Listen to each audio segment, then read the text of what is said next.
Okay, finally, part 3 is here. I know it's taken a while, but this is the final part of this series.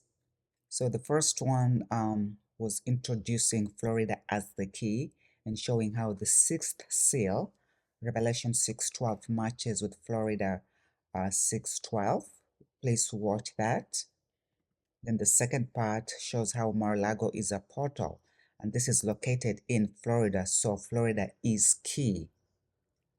And now this final part, which relies, the foundation is on part 1 and part 2, is going to be talking about the 3IAtlas, and I will show how that connects to Florida as a whole. Okay, welcome to the Divine Platform. All I do here is for the edification of the Most High and for the restoration of His kingdom. And I can do all those things through Christ, which strengthens me. That's Philippians 4:13. And may the words of my mouth and the meditations of my heart be acceptable in thy sight, O Lord, my strength and my Redeemer. That is Psalms 19:14. Thank you so much for tuning in. Please subscribe if you have not done so. Okay.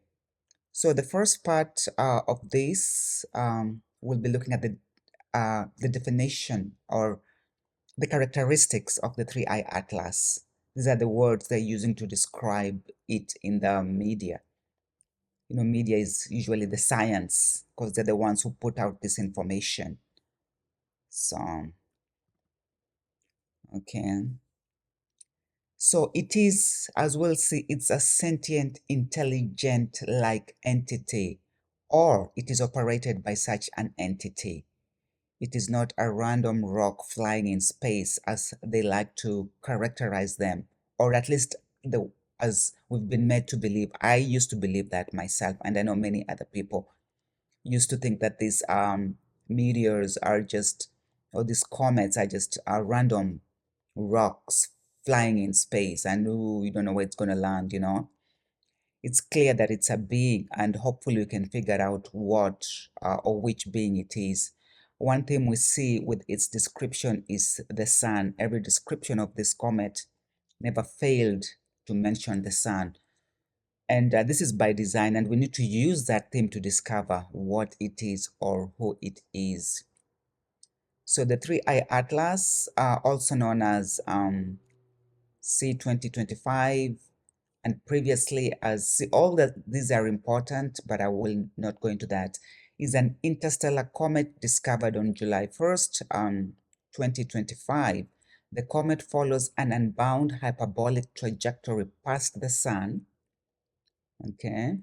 Then the prefix 3I designates it as the third confirmed interstellar object passing through the solar system after Oumuamua and Borisov. So the key words here is past the sun and the solar system. Okay, and then the sun is responsible, 3IAtlas is an active comet. It's active, consisting of a solid icy nucleus and a coma, okay? So this speaks of life. Solid icy nucleus, the ice raids, you know, that we've been having in the US, okay? So this icy nucleus and a coma, which is a cloud of gas and icy dust escaping from the nucleus. The sun is responsible for the comet's activity because it heats up the comet's nucleus to sublimate its ice into gas, which outgasses and lifts up dust from the comet's surface to form its coma. Okay. What else do they say? So a comet, it's a celestial body that appears as a fuzzy head that speaks of life. Literally, I mean, you can use that language figuratively, but when you're trying to figure things out, you have to look at the literal meaning first before you go into the figurative part of the language. Okay, surrounding a bright nucleus. Okay, a cell contains a nucleus. So again, it's talking about life, and you can pause and read this. I'm just going to go through it. And develops long tails, again, life attributes. The tail can be very long and is visible from Earth. Okay, it has lifelike attributes: fuzzy head, bright nucleus, long tail, and comma. So this language is being used literally, and we need to evaluate this comet as such. Sometimes I think the confusion comes because we assume that it's an inanimate object and use the language figuratively when we need to use it, to look at it literally. Um, People are waking up in these last days and knowledge is increasing, and people are, yes, able to see the truth behind the lies. So many people now realizing this is just not any random rock in space, but it is something. It is actually something. Some people are even thinking, okay, it has a tail, and when Lucifer was kicked from heaven, his tail uh, took a third of the stars with him, but we'll see that later. Okay, what's the latest? Still, and I'm going to just mention these words, rendezvous with the sun. So this is an entity that's actually, there's some sort of intelligence behind it, that it's actually having this rendezvous with the sun, because you don't have a rendezvous, and you need to take this literally. And this was on the 26th of February that this came out. And so it became infamous because it found itself at the center of a viral alien spaceship conspiracy theory. Now, we know that there's no conspiracy theories anymore. It is, in fact, fact. It's all fact. Okay. And this is the latest news, at least as of when I was doing this, putting this together. And it seems kind of contradictory. And this news is 10 days apart. Where are the dates here? Okay. February 27th, and this one is February 18th. So about 10 days apart. So one says that the visitor is waking up and spewing organics and water, and the interstellar is on its way out. So that's so which is it? Is it waking up and spewing organics and water, or is it on its way out? Or is it doing that as it's on its way out? This confusing language is intended to confuse, because they don't want, they're Decepticons, but just remember that this is a live creature and it's not a random rock flying in space. There is some sentience into this 3IAtlas. And I would argue that any of those objects that are falling from the sky, those are all sentient beings. Okay, now part 2, we're going to look at language. Language is critical because this world we live in, or the earth, was created through language because God just spoke. So language is so powerful, and we need to look, evaluate the language in everything we try to break down to understand it better.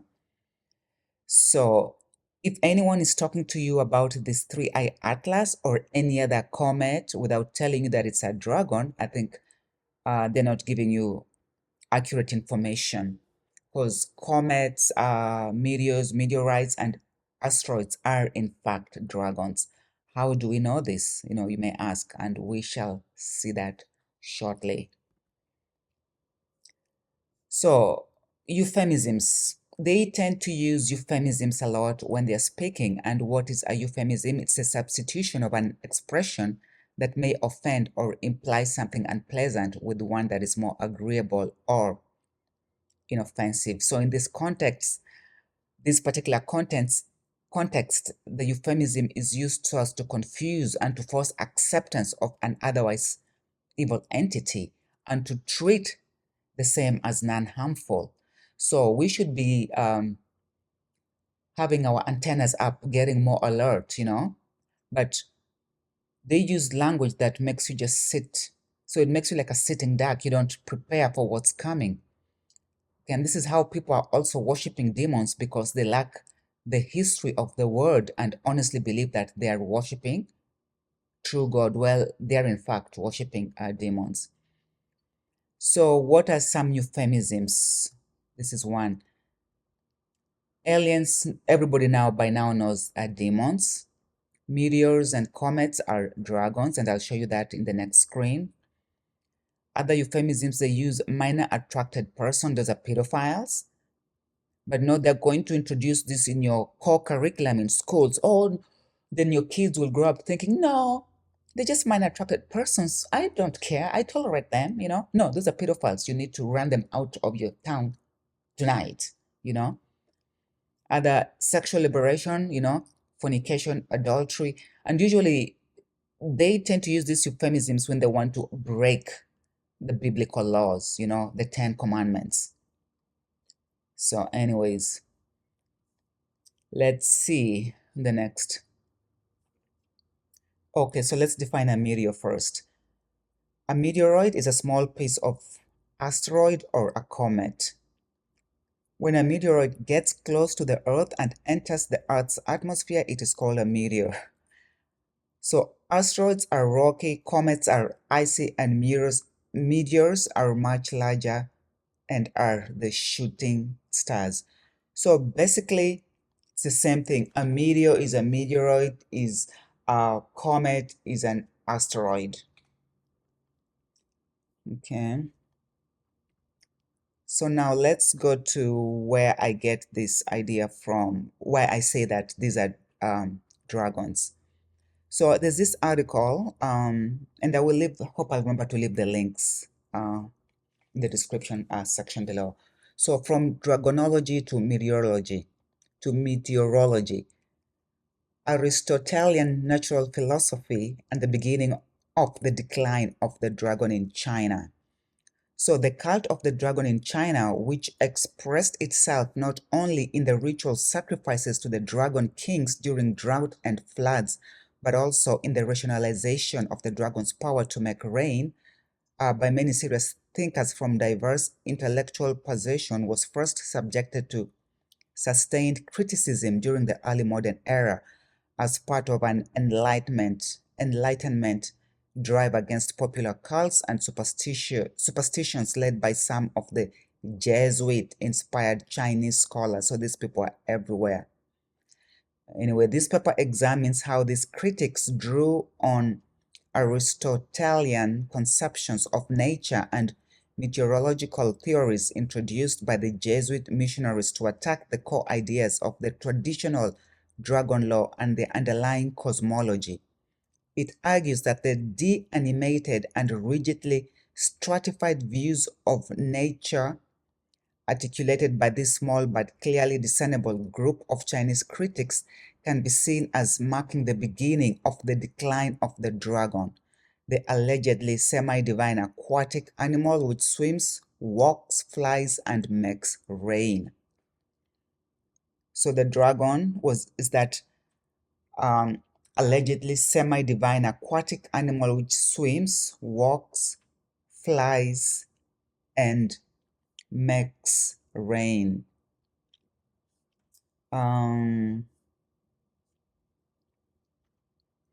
So rain, floods subjected to by some Chinese. Anyway, this is meteorological theories. So this is the dragon being reclassified as a meteor. This is when it happened with the Jesuits.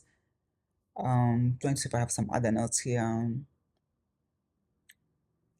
Okay, so what happens is that using science, the dragon is reclassified as a meteor. And we saw on the previous screen that comets and asteroids are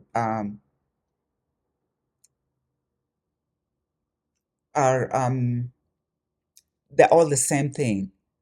So the cult of the dragon in China was modernized by these Jesuits who pioneered the change of the name from dragons to meteors.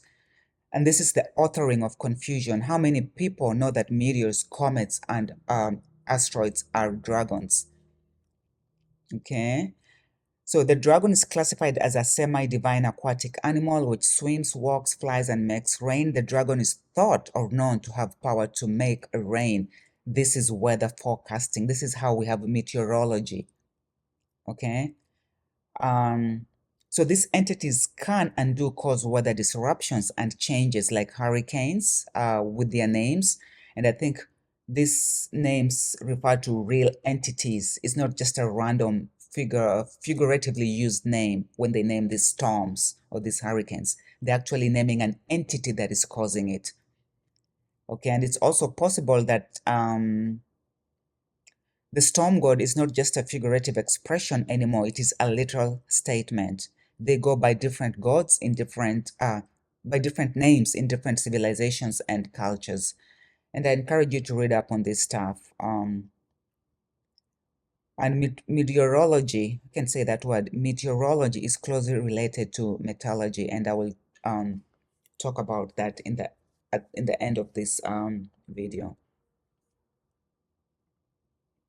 Okay, I did a video about Hurricane Helene a while ago, and this storm was caused by an entity. This was revealed to me, this video, when I did it by the Holy Spirit. The storm was, now we can see, caused by an entity. And you know how they describe these hurricanes as having the eye, the tails, they're deformed creatures, deformed entities. And they describe them as such because they're sentient to an extent. So, but what happened with Hurricane Helene? God intervened and destroyed the powerful pandemic-causing covens and altars that were stationed in the mountains of Asheville, North Carolina, and other surrounding areas. So whatever this entity was planning to do, God intervened and used it to destroy those covens, those altars that are responsible. That's the witchcraft altar responsible for creating pandemics. And as you can see, they are really struggling to create another pandemic, but they're having a hard time. Will they succeed? I don't know. But God clearly revealed to me that this destruction was a destruction of those altars where they create, those witchcraft altars where they create pandemics. Okay. Oh, and this Genesis 50:20, yes. But as for you, you thought evil against me, but God meant it unto good to bring to pass as it is this day to save much people alive. Yeah, what I just talked about.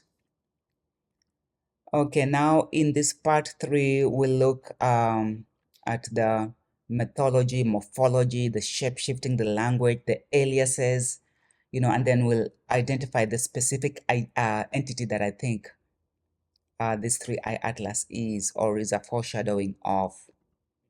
And I think it's Icarius. And who was Icarius? In Greek mythology, Icarius was a man from Athens who welcomed the god Dionysus. Okay, Icarius was cordial towards Dionysus, who gave his shepherds wine. The shepherds became intoxicated and killed Icarius, thinking he had poisoned them. Icarius was placed in the stars as the constellation Butes, or Butes, I think it's a Bute, by Dionysius or Zeus. Okay, so when these entities die, they are placed in another location, waiting for the right time to come forth.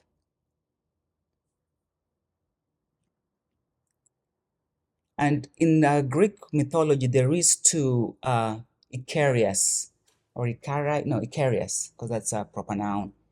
There's two, and you can read this. You can pause and read this. So Icarius was placed in the stars as the constellation Butes by Zeus. But Icarius goes by another name, Arcturus, which many people are familiar with. Okay, so Icarius is Arcturus. This is the name shifting that goes on. So on land, he's Icarius, and then then there's two Icarius. They come in different timelines. When he's in the skies, he's Arcturus. When he's elsewhere, he's a different name, as we'll see. Okay, this is the Bootes constellation, and Arcturus, Icarius here, is the brightest star in the constellation of Bootes, as we can see here. So this is where Icarius was placed, and now he's Arcturus. Okay.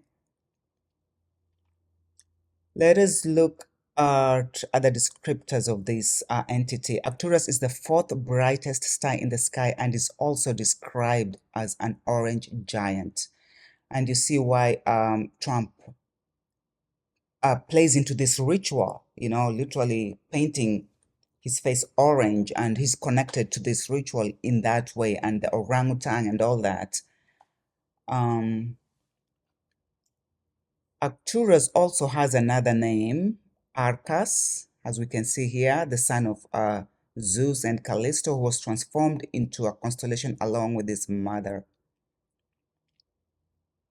Okay, so Arcturus is the fourth brightest star and is also an orange giant. And by the way, that fourth brightest star in the sky is in line with Trump being the fourth and final Mad Mullah. And I'll talk about that soon, I hope. Okay. Okay, Arcturus is a red giant star in the northern hemisphere of Earth's sky, and the brightest star in the constellation Bootes. This constellation is actually referred to as a herdsman also. And Arcturus is also among the brightest stars that can be seen from Earth. Is this Nibiru?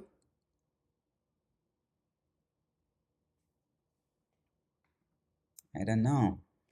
Okay, Arcturus. The traditional name Arcturus, Latinized from the ancient Greek, means guardian of the bear, ultimately from bear, and Oros, watcher, guardian, as also came to mean north. The name also translates to guardian of the north.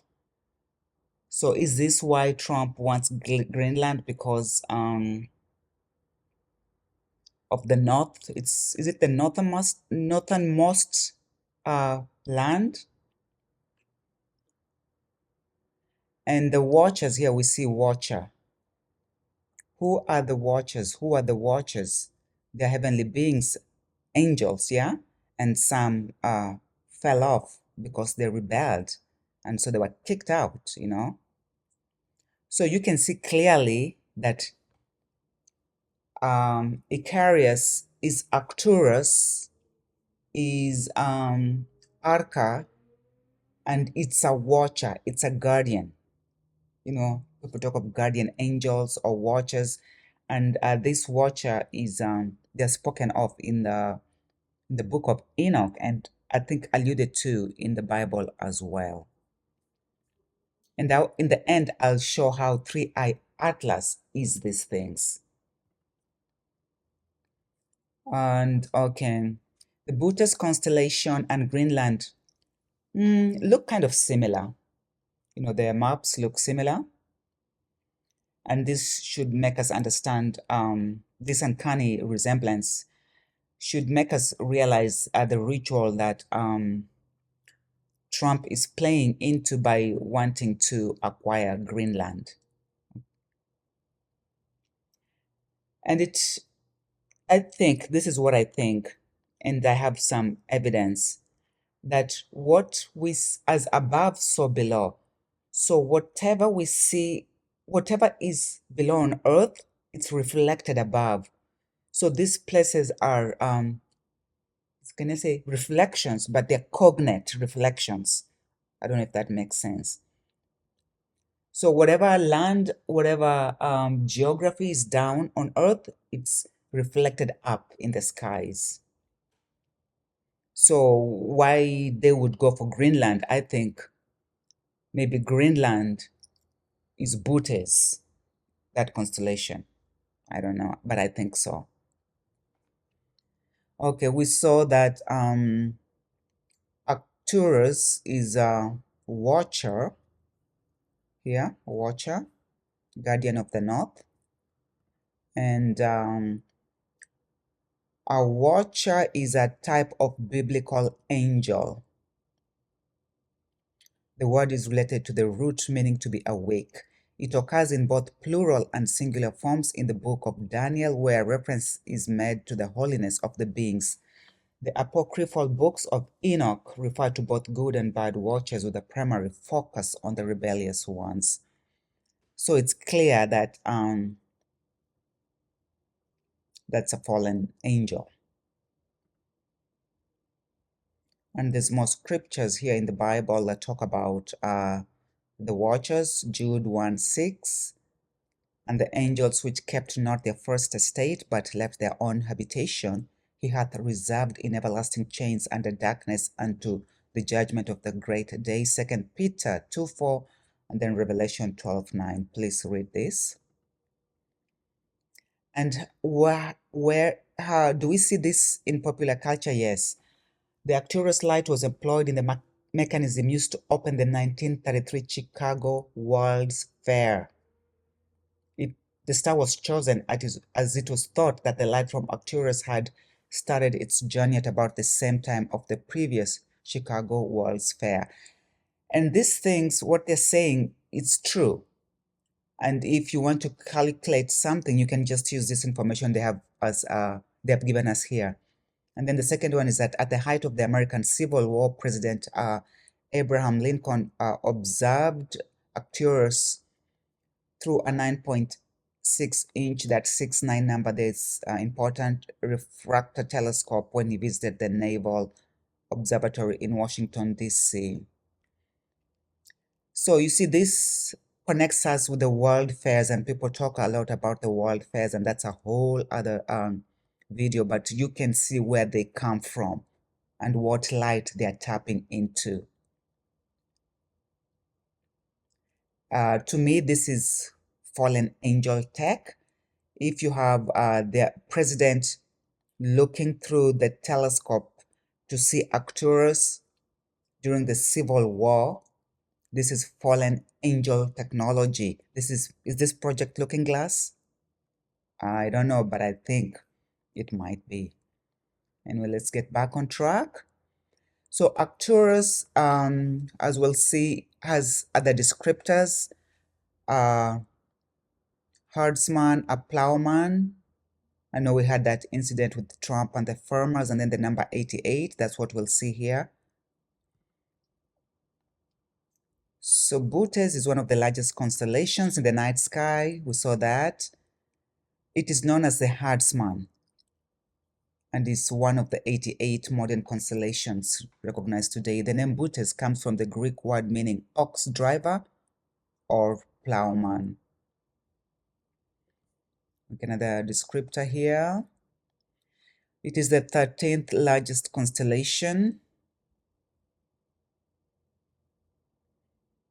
Okay.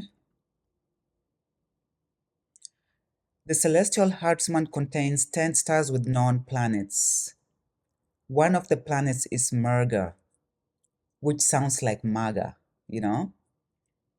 And the name Merga comes from the Arabic phrase meaning the chained woman, and we'll see that ahead. I'm just giving all this information because we'll deal with it in a few screens here.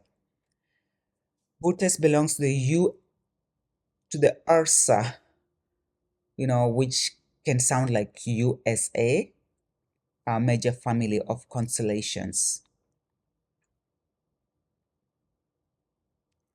So we see these people 1,000% rely on astrology. You know how they say millionaires don't use astrology, but billionaires do.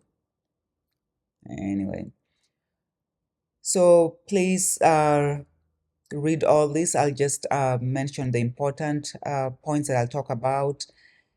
It's been likened to a kite or ice cream cone, and we saw that it looks like a kite. Okay, it's circling the North Pole, herding the two bears, holding the reins of his hunting dogs, a spear, a club, or a staff. So all these are weapons.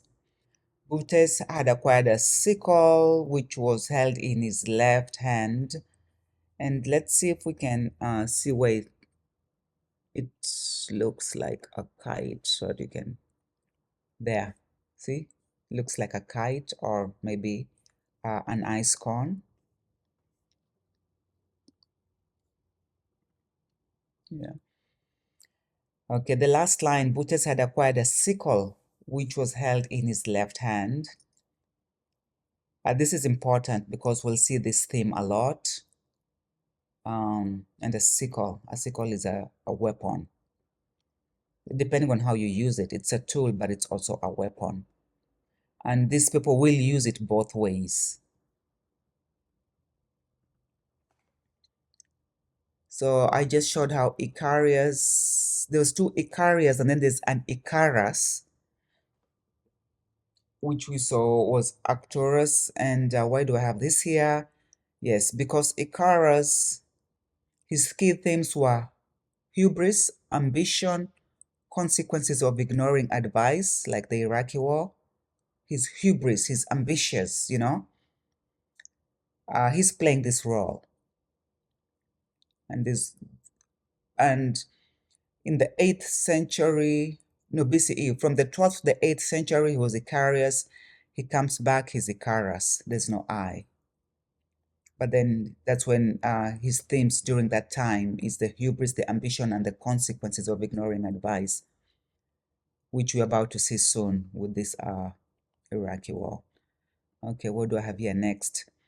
So now we'll look at some of the rituals that they have to play into to please these entities, or to kind of make them, to activate them to do what they need to do. You kind of have to do rituals for them and please them, and they are narcissistic entities. You have to kind of, this is like a worship to them. These rituals are like worshiping them.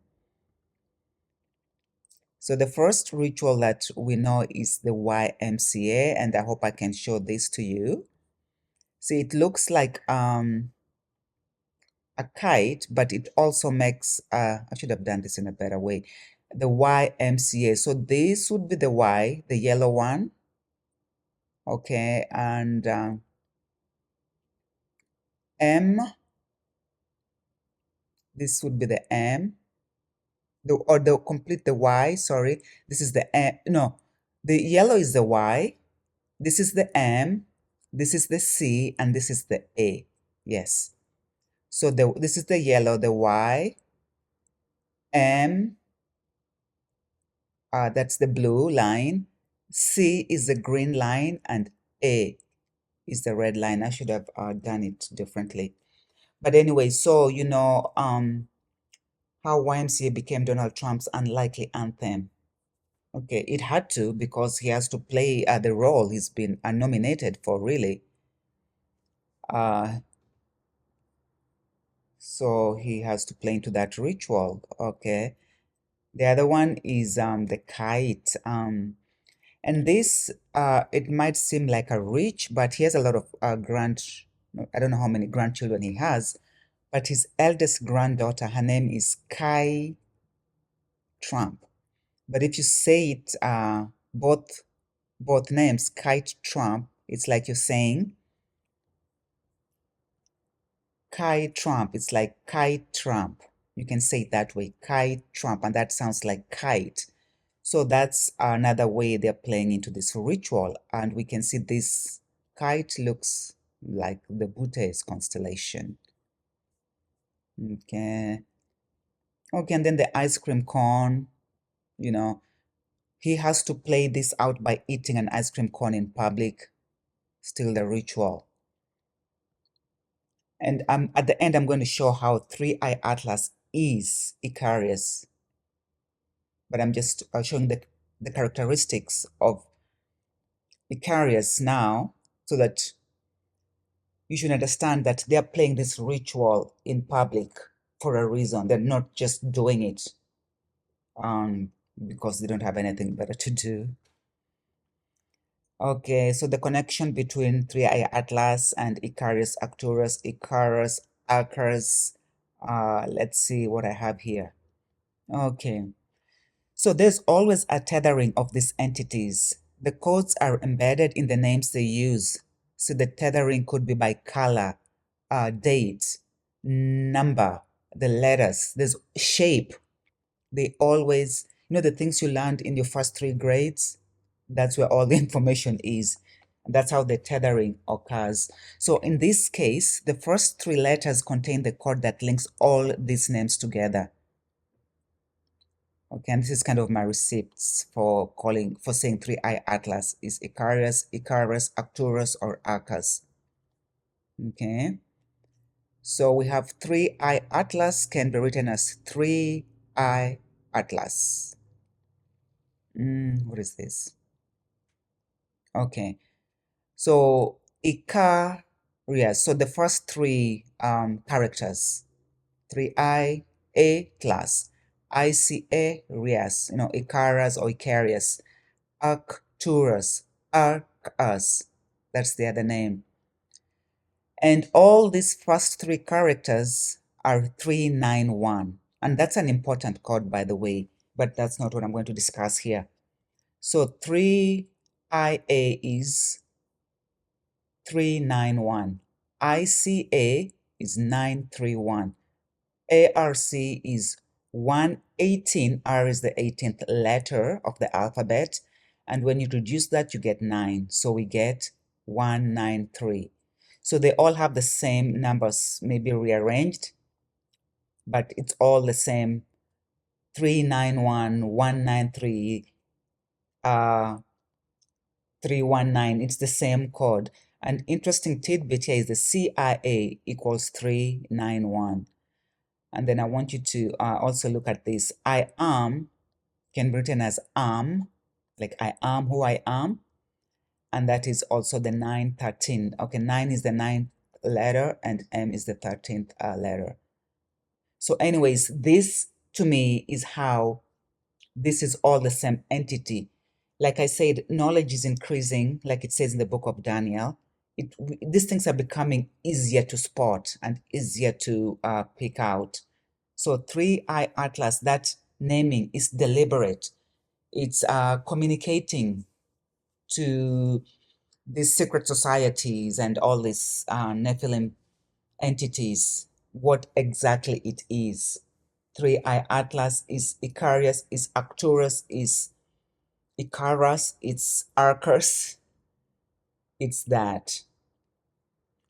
And if you see any more codes, please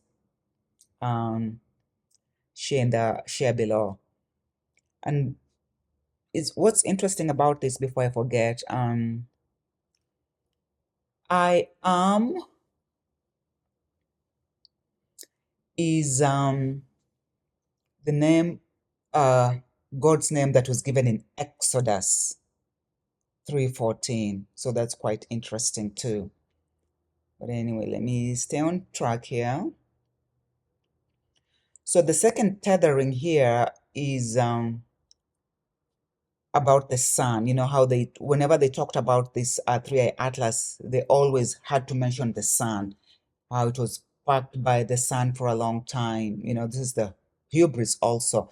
It's almost like a brag that this Icarus, remember before, there's a story about how he made himself some wings and flew too close to the sun and he fell down into the ocean.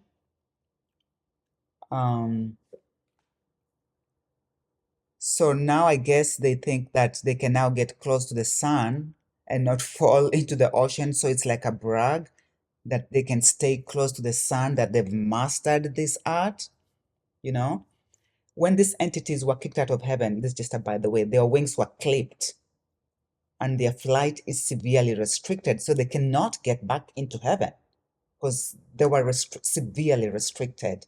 They can just hover. They literally just hover up in, I think, maybe first or second heaven, but they cannot ascend any higher, And so normally when they say give me liberty or give me death, it's like give me my wings. And that's I'll talk about that in another video. Liberty means wings. Give me of yeah, wings. Literal meaning is wings, but a semantic is that correct? Semantic is freedom. Give me liberty or give me death. Like if I can't get back up there, I'd rather die. But anyway, so this entity staying around the sun, parking by the sun, is like communicating, yeah, we've mastered this. So they are preparing, I guess, for the war. Anyway. Okay, so the second connection is the outgassing, breathing fire, and carbon dioxide and ozone layer, and this is all connected to the carbon footprint. I forgot to edit this this screen. I didn't intend to have this here, but anyways, yeah, so that's what it is. Okay, again, how we know it's all connected, the arc or the arch sounds, those sounds, they use that also. Those are codes, same sounding words. And like I always say on this channel, how a word sounds is more important than how it's written. The sounding, okay? But so the memorial circle arch or independent arch, that Trump is proposing to build, literally is the ARC. Okay, so that's also the connection here. So it's the ARC, the first three letters, the first three characters. Okay. And I have this here because this is the sigil for Pluto, and this is like an arch. If you step back, this is an arch, and maybe this is a walkway, and this is an arch.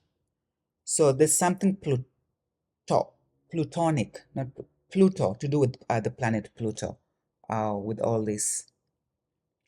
Okay, Butes, it's part of the 88 constellations, and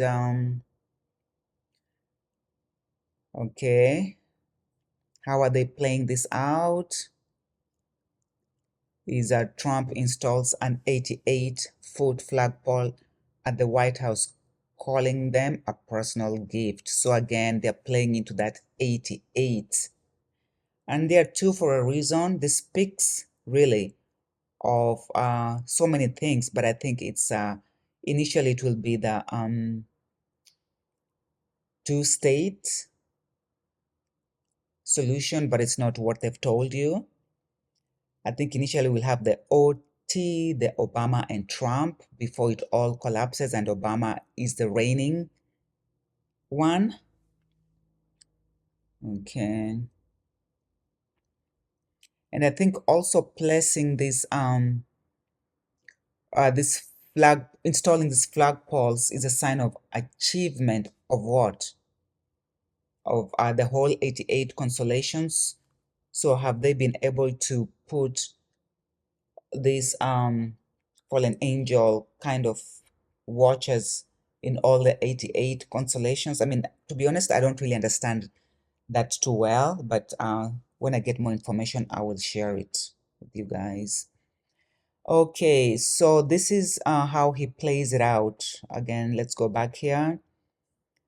Butes is a prominent constellation located in the northern celestial hemisphere, Greenland. It is known as the herdsman, so that's farming. It's one of the 88 modern constellations. Okay, we saw that. Butes comes from the Greek word meaning ox driver or plowman. Okay, that's totally agricultural. Let's see. Again, Trump played into this, or he played this out, this ritual. Farmers, long-term backers bear the costs of new tariffs restricting immigration and slashed renewable energy subsidies. So whatever he did was affecting the farmers, They were struggling under Donald Trump. And then I think recently he gave them a bailout. So it doesn't matter whether he's hurting or helping them. He has to play with the farmers. Get it? Normally, it doesn't matter what they're doing, whether it's good or bad. They just need to activate it some way. They need to get a response somehow, whether it's negative or positive. They must get play into that ritual and activate it.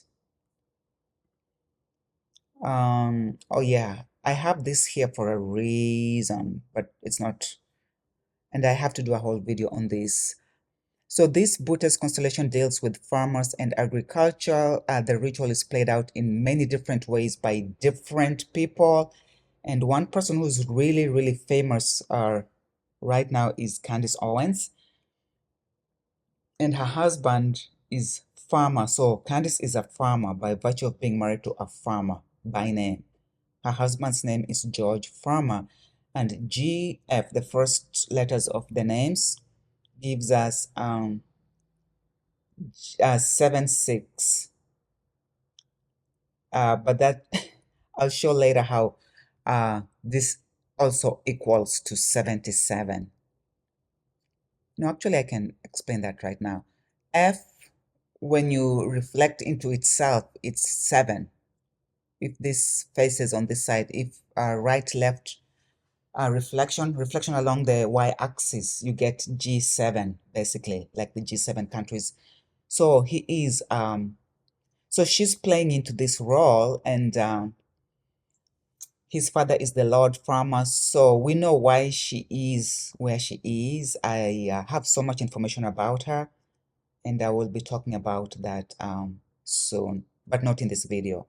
But then pharmacy, we know that's when tapping into that farm, you know how pharmacy, we have a whole new prescription website. What's the name?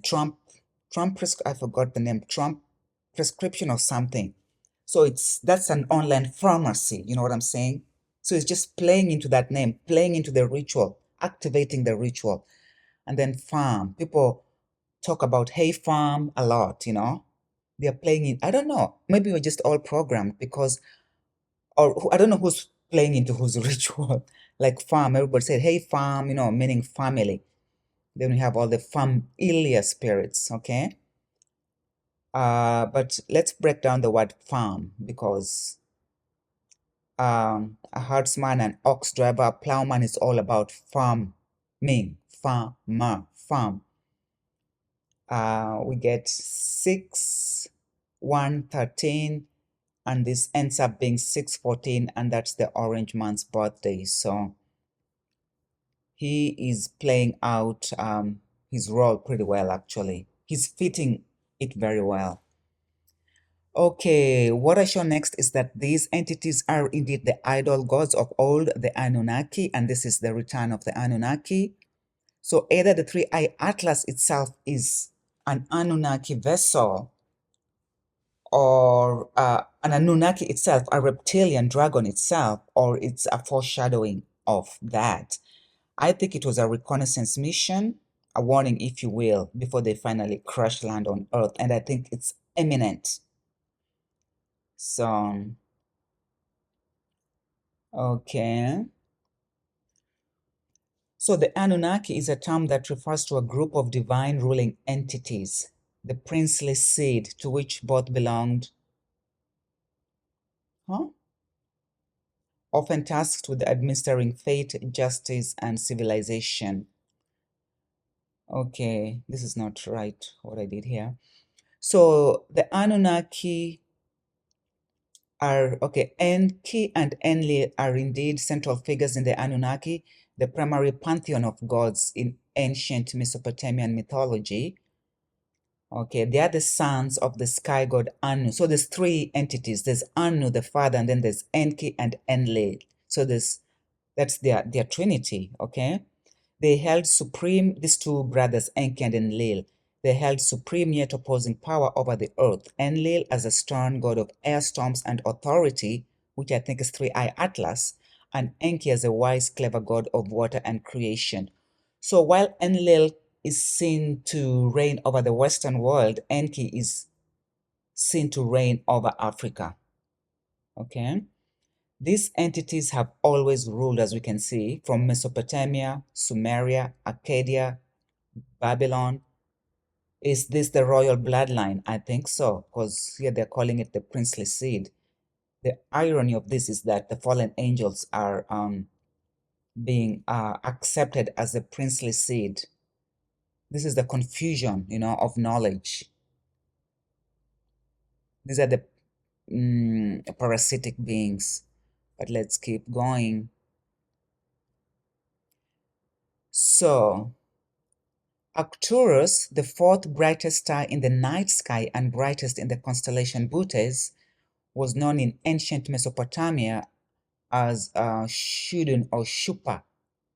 It was closely associated with Enlil. I just want to make this connection. Enlil, the Sumerian god of air, wind, and agriculture.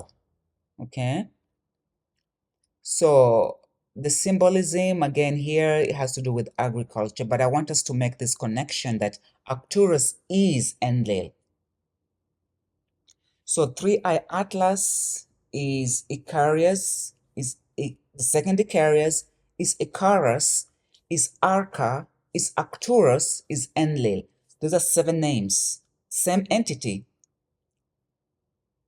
7 names. Okay? And Enlil is an Anunnaki, like we just saw here. So 3IAtlas is an Anunnaki, whether it's a vessel, the Anunnaki, or their offspring, or their, you know how you have those when before, like a president goes someplace or a king, they send somebody to go first. Whether that's what it was, I don't know. But I think, personally, I think it was the real thing. So these are parasites, and I'm going to use a little bit of languaging. Like in Anunnaki is a compound word, and like Swahili, which is a language that I speak, Anu, Na, and Ki literally means Anu and Nki. Yeah? So it's talking of at least more than one entity. And why I say they're parasites in Luya, which is another language that I speak, which I think is one of the languages of creation, Anunnaki is still a compound word. Anunna literally means to suck, like you're suckling. You know how this when an insect bites you, like a mosquito or a tick, these blood-sucking insects, that is when they're sucking your blood, we describe that as Hununa. If it's a human being, it's Anuna. If it's an insect, it's Shinuna. So the Nuna means suckling. And then that's a sound made when a child is suckling or someone is suckling, so that kind of sound. So Anuna Ki literally is us telling somebody, and I can imagine those days, like maybe my great-great-grandparents, describing how these entities behave, how they were sucking their blood, so they go like, Anuna. So they say what it's doing and then they describe it. Anunang, Anuna. Yeah? These are parasites. These are blood-sucking entities. These are entities that suck your energy, drain your energy. These are the entities that will wear out the saints, and they are coming in droves. Okay. Let me keep on going here. What are their characteristics? They're shape-shifting entities, blood-sucking entities. They like raw blood. So insects that, okay, let me go back here. I don't think all insects that we see were created by God. I think a lot of them are engineered, and I think if one could have access to what's locked down under the Vatican Library, I think we'll be able to tell which are the real natural insects and animals, and and how to identify a real person, a real man and human being and plants. We'll be able to tell that, because I think now we have a lot of genetically modified or hybridized, where they cross DNA from a rat or DNA from a crocodile with an insect. So we have all these weird looking creatures, So these insects that suck blood are fleas, flies, ticks, lice, bedbugs, and of course the most notorious is a mosquito. And for me, I'm arguing that these are like evil insects that were maybe created, like hybridized, two different DNAs, and they keep on releasing these things into the atmosphere, like the mosquitoes in Florida and now in Kenya. Okay, and I'm sure they're doing it elsewhere as well. But these are the characteristics of these entities. They have hive minds, they have no boundaries, no personal space. I mean, these things will just come and land on you. You've seen how flies behave. They just come land on you. And they start eating, They're parasitical in nature. They're disease-causing agents. They're destructive. They're annoying. There's something autistic about them. They're persistent, They think that they own every land that they land on, including your body. So, anyway, I want us to look a little bit at these other descriptions, how other communities describe Arcturus, because we know when they're talking about Arcturus, now they're talking about Enlil or Enki, they're talking about the Anunnaki. So whatever description they have for Arcturus or Icarius or Arcas, it's the same one will apply to Enlil or Enki. So the Anunnaki is Anu, the father, and then we have Enlil and Enki, the two brothers. So in Arabic, which is very important right now, Arcturus is one of the two stars called Al-Simak, the uplifted ones. Okay, the other one is Spica. Arcturus is specified as the uplifted one of the Lancer. Okay, and I have this here because this is a sword-bearing entity. And we saw earlier on about the sickle when they describe Arcturus about having the sickle in the left hand. Okay, this is a lancer. So Enlil is the uplifted one of the lancer. Okay, and here I just want to show us something. What's a lance? A lance is a spear. It's a weapon with a long, straight handle and sharp head or blade. Or to lance is also to stab. Okay.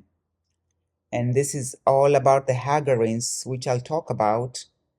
I need to talk about Ismail and Hagar, his mother, and who really was the father of Ismail. We need to rethink what we know, and I'll show you that on this channel. Anyway, let's go back to, so the other, so Arcturus is one of the two stars called Al-Simak, okay, in Arabic. The other one is Virgo. And Virgo is veneration of the woman, okay? And that crescent is not of the moon, but of Virgo. Yeah? And it's called Spica. And we can see in the word Spica, we have ICA, that the 319 code, yeah? But also this could be SPCA, how, anyway, let me not go there. Spica is the brightest object in the constellation of Virgo and one of the 20 brightest stars of the night sky. So this is where the veneration of the woman comes in. This is one of the ways, really, one of the examples. Okay, another Arabic name for Arcturus is Haris al-Sama, the keeper of heaven, the keeper of north.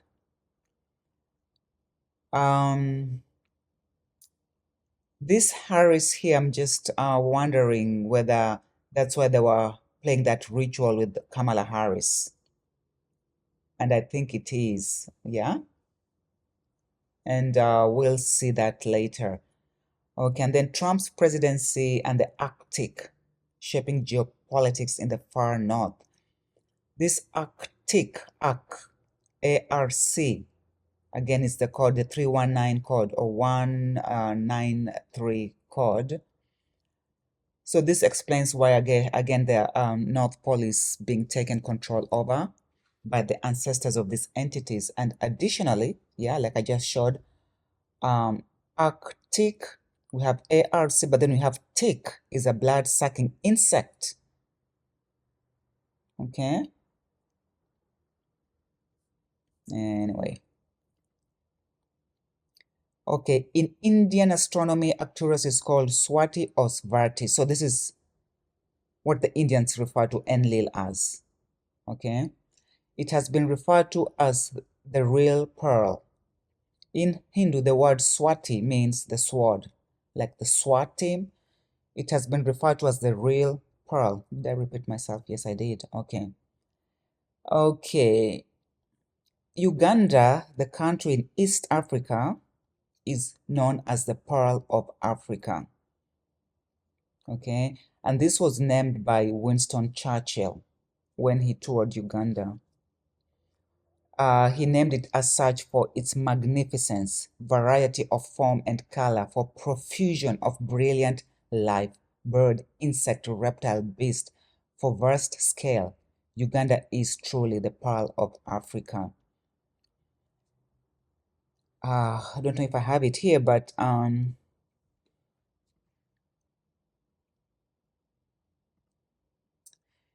you need to Google Uganda, Idi Amin, and the Indians. They were expelled, summarily expelled from Uganda. The Indians were summarily expelled from Uganda by Idi Amin, and it's connected to all this. But and they will definitely try to go back. That's why you see people like Mamdani is now, he's an Indian, straight up Indian, but he's claiming that he has Ugandan ancestry, as he was born in Uganda to Indian parents and identifies with his Ugandan heritage. Yeah, he considers himself both Ugandan and Indian. Okay, this here. And then this is what I was talking about just a few minutes ago. Agents were given 90 days to leave Uganda. Okay, and I have to go back here to, yeah, okay, here.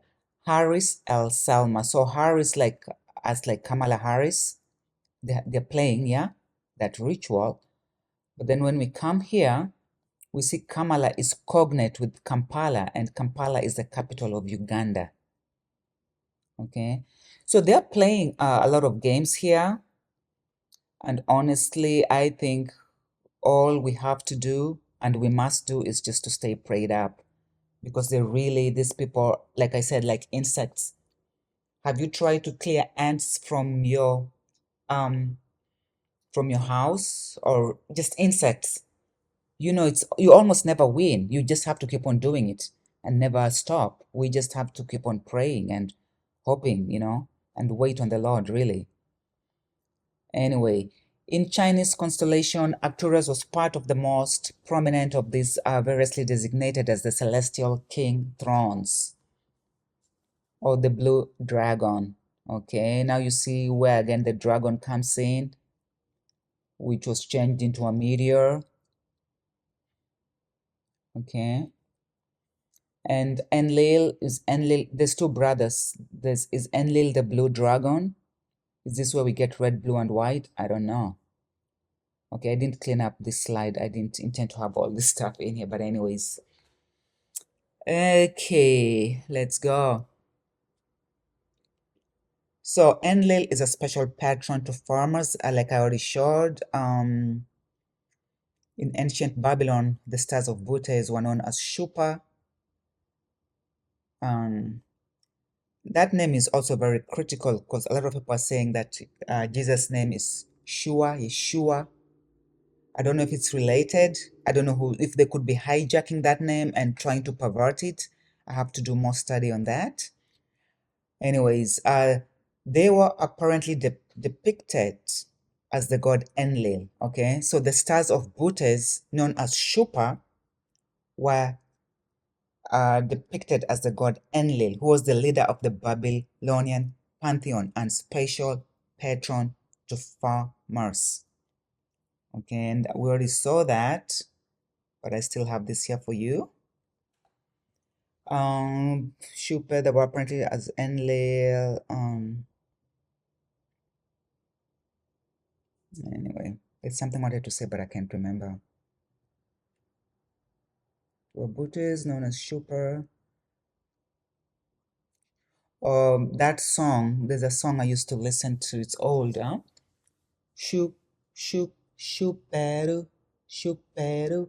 So even the music, when they are creating, they are giving homage to these entities. So like that song, shooperu, shooperu. You know what I'm saying? Anyway, okay. Now let's look at Enlil himself a little bit. Who I think is represented by 3IAtlas. Who is 3IAtlas?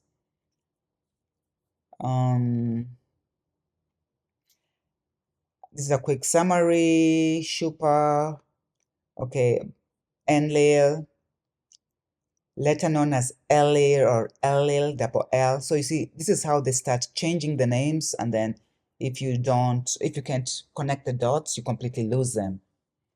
But he's associated with wind, air, earth, and storms. That's meteorology, right? This is what the meteorologists are always studying. So again, this confirms what I said, that the 3IAtlas is a dragon, is a meteor, it's an asteroid, it's Enlil, it's Elil, whatever you call them. He is the first attested as the chief deity of the Sumerian pantheon, but he was later worshipped by the Akkadians, Babylonians, Assyrian, and Hurrians. Anyway, when these serpents move, they affect the weather. But let's look more at him. So he was the patron god of the Sumerian city-state of Nippur, Nippur, and its main center of worship. So Nippur is also written as nibiru. Okay, in Akkadian it's spelled nibur. Okay. This city was a special seat of the worship of the Sumerian god Enlil, the Lord Wind, ruler of the cosmos, subject to An alone, that's his father.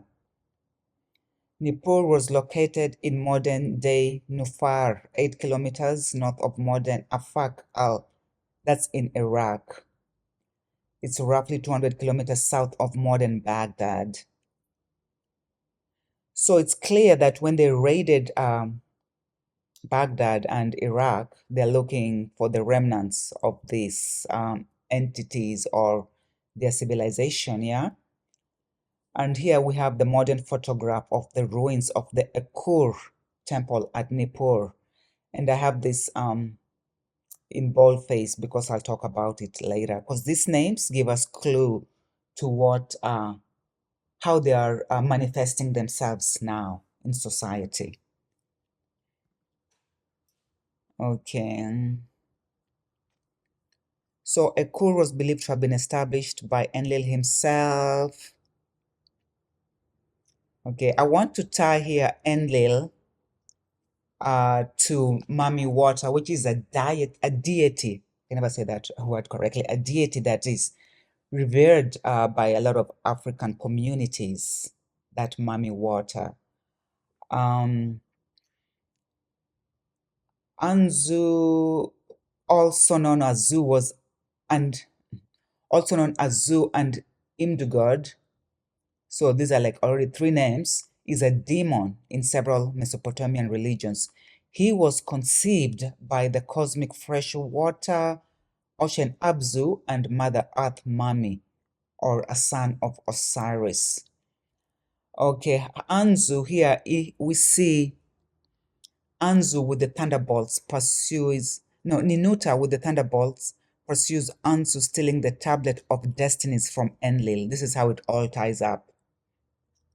So Anzu was conceived by relationship between a demon and Mother Earth, and a human woman gave birth to Anzu, who stole Enlil's tablets of destinies. Yep, and this is in the monuments of Nineveh. Okay.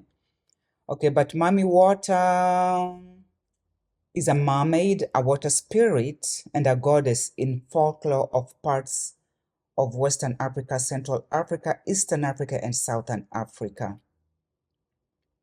Okay, and then Nineveh is that city where Jonah was sent by God to ask them to repent because they were worshiping these demons. You know what I'm saying?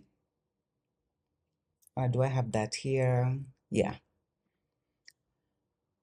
So the Sumerians believed that the humanity's sole purpose was to serve the gods. You can read all this, but I'm just gonna go through it real quick. People worshipped Enlil by offering food and other human necessities to him. Yeah, and a lot of people still do that, where they just leave food there for the god. And to be honest, growing up, I would do things like that. But I believe in Jesus Christ. I believe in the Father, the Son, and the Holy Spirit. But in certain communities, it is so interwoven, the traditions and the truth, that people fail to notice it. But what we don't realize is that there's entities all around us. And once you do things like that, you're participating in their rituals, and you get hemmed up like that, you know? Anyway,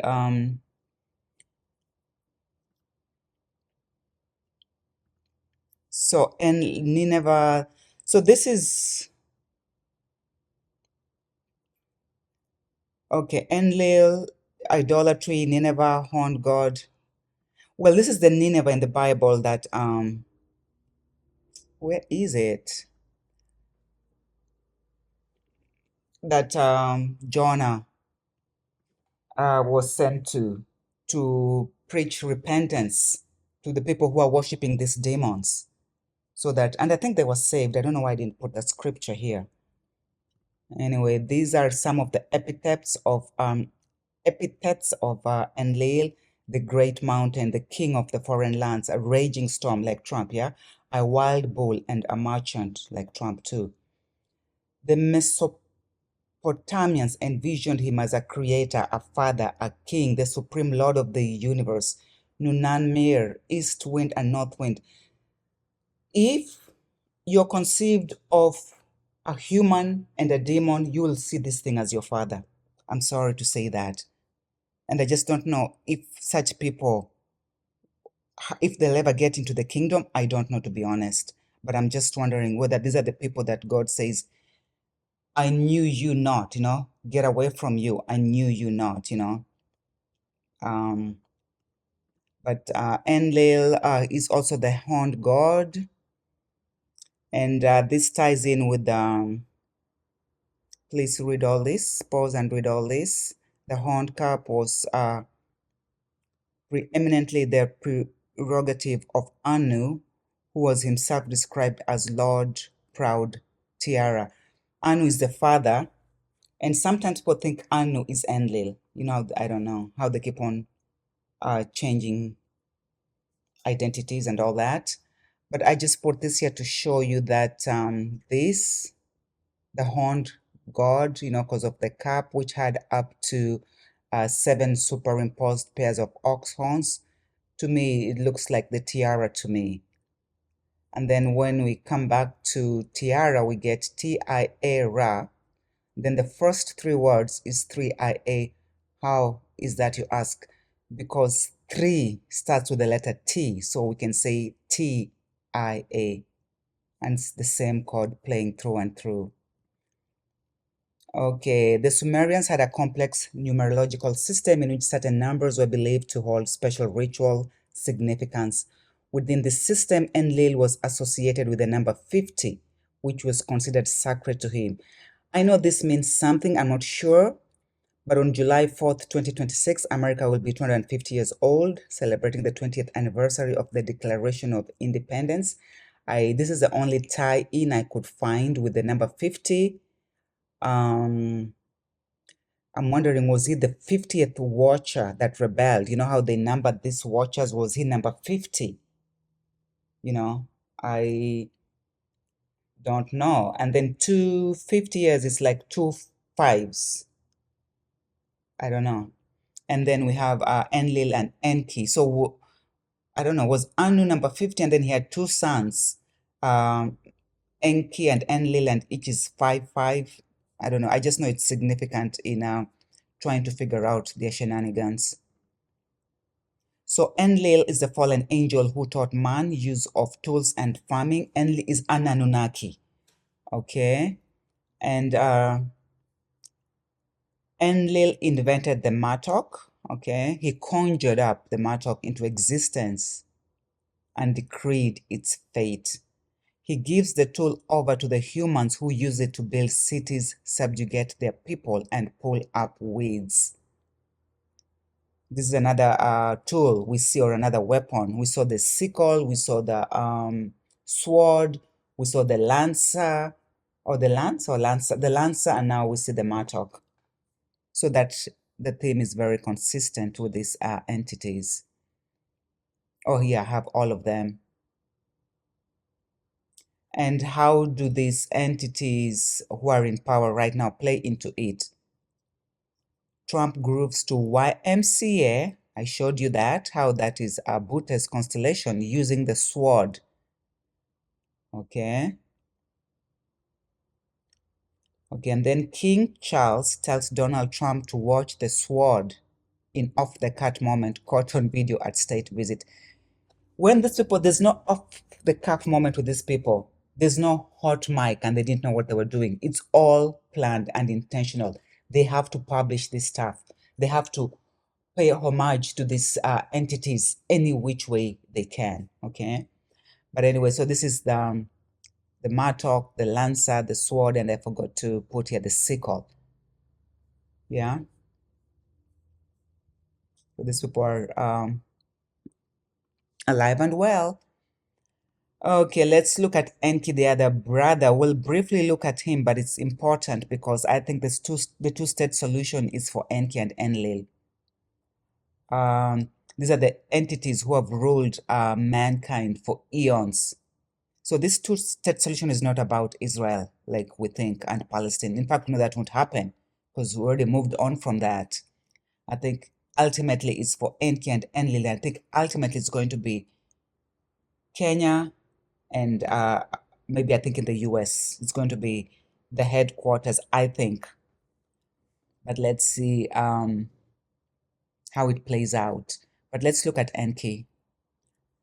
So Enki, these are his other names. Iye or Iya, Nudimud, Nagbu, Nisiku. Okay, this is Anu na Enki. And it's Anunnaki, out is Anu, Enlil, and Enki, father and the two sons. So Enki, this is how his name is spelled in Sumerian. It's also known as Ie in Akkadian. He was the god of wisdom, yeah, crafts, fresh water, magic, and incantations, pure witchcraft. He also had the function of a creator god. He was believed to reside in the Abzu, imagined as an under-earth fresh water region. Wait a minute. Is he the one who had sex with the human? Oh, it's Anzu, but I wonder if it's the same Abzu, if it's the same person. Yeah, he was he was conceived by the cosmic freshwater ocean Abzu and Mother Earth Mami. So this Anzu is the offspring of Enki, and he stole Enlil's tablets. This is why these entities are said to always be at war with each other. Anyway, so the cult of Enki became part of a triad at the top of the pantheon, consisting of Anu, Enlil, and okay. Guys, I did not clean out my work, but anyways, That's why things are repeated all over the place and all those notes to self. Anyway, so he is a god of wisdom. I think he's Penemwe. Is that how you say that name? I think he's Penemwe. Um, he's a watcher in Enochian law. He is a curer of stupidity in man, mentioned in Bereshit Rabbah. I don't know what that is. As an angel associated with Abraxiel. Is this the Talmud? The Talmudic books, I think. This is the angel associated with Abraxiel. This is a demon, Abraxas. I've already talked about him in one of my earlier videos. So Penemwe was also likely of the order of healing angels called the Labim. So okay.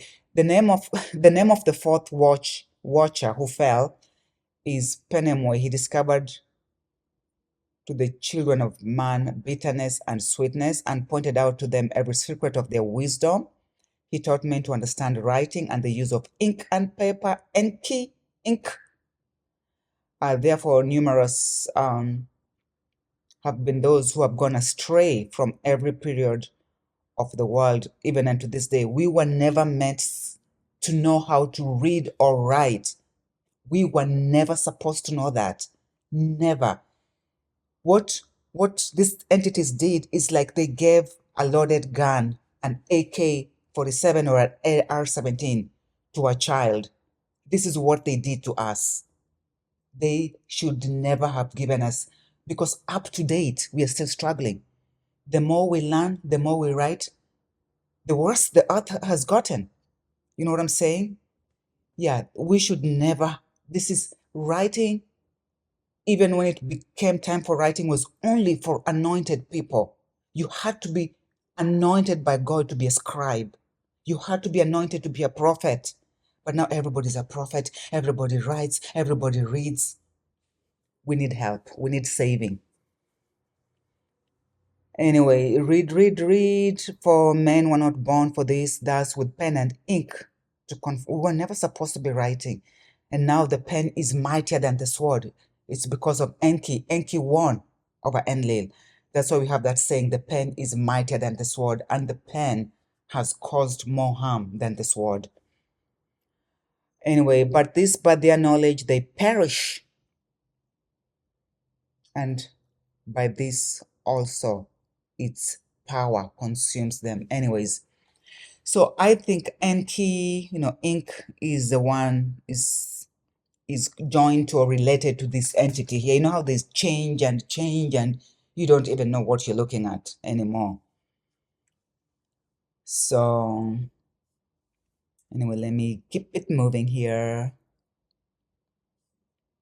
Okay, so the Anunnaki are blood-lasting entities. Okay, and we have certain communities in Africa, because Enki, his domain is really his office is in Africa, while Enlil, his office is in the West. Yeah, we have communities in Kenya. I'm going to talk Kenya because I know that better.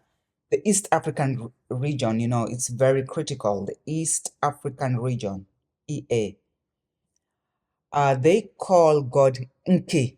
They call him this, Nki or Nkai. Okay? These are those communities that drink raw blood, and there are many, but I'm mentioning two. They're the ones that drink raw blood. They're the ones that eat blood, and we know that is prohibited in the Bible. Okay? In the West, how do we see this? It's more, how do you say, it's more not institutionalized. It's part of the system. How do you say that? It's systemic. So they will market, when you go for fine dining, they market it as a medium or rare, rare meat. That's blood, you know what I'm saying? Or we have the Epstein files with the rituals they're doing to children, eating, drinking their blood. So it doesn't matter. We have Dracula, who's talked of like, oh, that's something great to watch, you know. So it's this culture of parasitic blood drinking culture is all over the world. And mostly they want pure blood, which is, first of all, you have to be a human, a fully man, you know. Your DNA is pure and clean. You don't have any animal DNA. You don't have any demonic DNA. So you have to be that. They're going to hunt those people down. That's why they're always, when you go to the doctors, they always want to know who you are, not blood test and this and that. But then on top of that, if you are a child of these people who are pure, yeah, you're in danger. You are in danger. And I think they can tell who you are sometimes just by looking at you, or they have a sensor in them that can tell them who you are. That's why sometimes just by looking at your picture, you know, they take kids' pictures on the internet. They want your picture, you know. Anyways, but these entities are alive and well, and those people who worship them, those people who are maybe part of their bloodline, they're like literally part human, part demon, are around, and they're alive and well. Yeah, blood consumption is prohibited in the Bible. I have so many 1, 2, 3, 4, 5, 6 scriptures here. Leviticus 17:12. Therefore I said unto the children of Israel, no soul of you, the heck?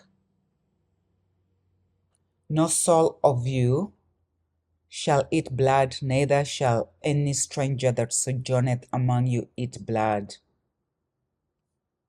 No blood, no, no, no. So people who are eating blood are either they don't know or they don't care, but I think mostly it's because they're that bloodline, and that bloodline craves for blood naturally. It's almost like the way how we breathe air to live. It's like they need it. They don't know any other way. Anyway, so on the screen, I have an iconic building in Kenya, the KICC, the Kenyatta or Kenya, I can't remember the name, International Convention Center. And then there's a little building right next to it. This one looks like a spaceship to me, right? The spaceship, tell me it doesn't look the same. But then we have this building here. And by the way, I remember there was a time we had a big disaster with a pipeline. It caught flames. And I saw spaceships flying to that location. I saw them. Already as a kid, I can see a lot of things, but this was like anybody, I don't know if other people saw it, but I clearly saw a spaceship flying to that location where there had been that fire. It was a huge fire. I mean, you could see it from space. I bet that's how they came to see what was happening. But anyways, so I want you to pay attention to this because Kenya is going to feature so prominently in the New World Order that's coming up. It's my argument that it will be run from Nairobi, Kenya. But let's see why I say that. So Enki, okay, these are his other names, like I already showed. But in Sumerian, this is how his name is spelled, and I just brought these two letters here. These two logograms, really, they're not letters. And as we can see, this to me looks like this tall building, and this is that little building next to it. Okay, and I'm just so grateful that God is opening our eyes to what's happening around us.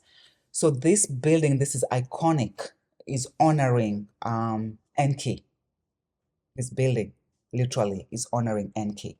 Here we see that. And this first character here, this logogram here, I don't have it here because I think it's almost like an article or a pointer. I think, like, you know how the book or the three cats, you know. So literally you don't have like anything to show there, but you'll have the three cats. You know what I'm saying? So I think this is literally EA. I don't know, maybe that's what it is. EA, that's his name, a variation of the spelling, I think in Akkadian. And yeah, let's go to the next one. Let's, anyways, I think Enlil, and I could not find an image to show like I just showed with a Enki. I think these are the two towers that fell, and then there was that building right next to the two towers, because during that 9/11, the two towers fell and were hit rather, and another building next to the two towers. And I think this is what this logogram represents. Okay. So I think this Enlil was headquartered at the World Trade Center, and we saw he's a merchant, one of his characteristics, while Enki is a KICC, and his other name in Akkadian is EA, which is the East African Community, which I think is those two buildings. Let's see, I'm about done here, I hope. Okay, so I'm going to show how these entities through the names are connected to Kenya still. So even the name Enki is sort of an anagram for the word Kenya. Yeah. Enki, so ENKIKNRYA.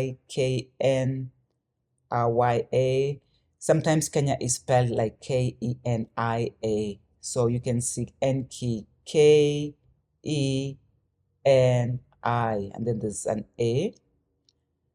And this could just be the article, But anyway, then in Akkadian, it's EA, and we have the East African Community, right?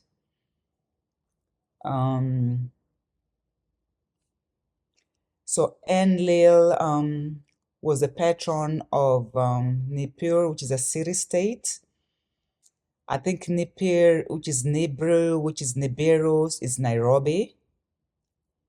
Okay, we have Ekur, which is the temple, or where the temple was located. We have Narok and Nakuru. And I won't go into the details about the language here, but if you've been on this channel, you know what I've taught. But I think Nairobi is going to be the penultimate city-state. At least that's what they're planning, because Enki won. And I think when the World Trade Center being destroyed, I don't know. Anyway, so this is still in Kenya. We have in Chinese, Arcturus is known as Daijiao. To me, this is almost like Giado, so, and we have Ka Giado, and Ka is almost like, could be an article, or like they, or even him or her or two. So I think this also points to Kenya, because we have Kajiado is a town in Kenya, and it's right now it's heating up. It was a no-name town, but right now it's becoming the place to be. Okay, and then in Indian astronomy, Arcturus is the real pearl, and then Uganda is the pearl of Africa. This is part of the East African Community, okay? And just recently, the Israelis have acquired a massive land in Nakuru, and they're planning on moving there. We need to pray that we are found worthy to escape. And this Nakuru sounds like Ekur, and Nakuru is like a compound word. A lot of the words are compound words, so it's Nakuru. Okay, so it's KR, Kuru, and I think in Japanese, Kuro means black. Anyway, let's keep it moving. And well, I guess that's it for showing how 3IAtlas is the Anunnaki. In part 7 here, I'm just going to show some connections with Florida. How Florida, this is Florida is key. I'm going to show how this connects. Okay, again, it's in the coding. In Tampa, the airport in Tampa is Tampa International Airport, and the codes were TIA historically, but recently it changed to TPA. It's my assertion that this dragon reptile is still slated for a Florida landing, like they almost did before, with the Alcatraz. I think it's still slated for a Florida landing, and we have this TIA codes, and I'll show you because this is the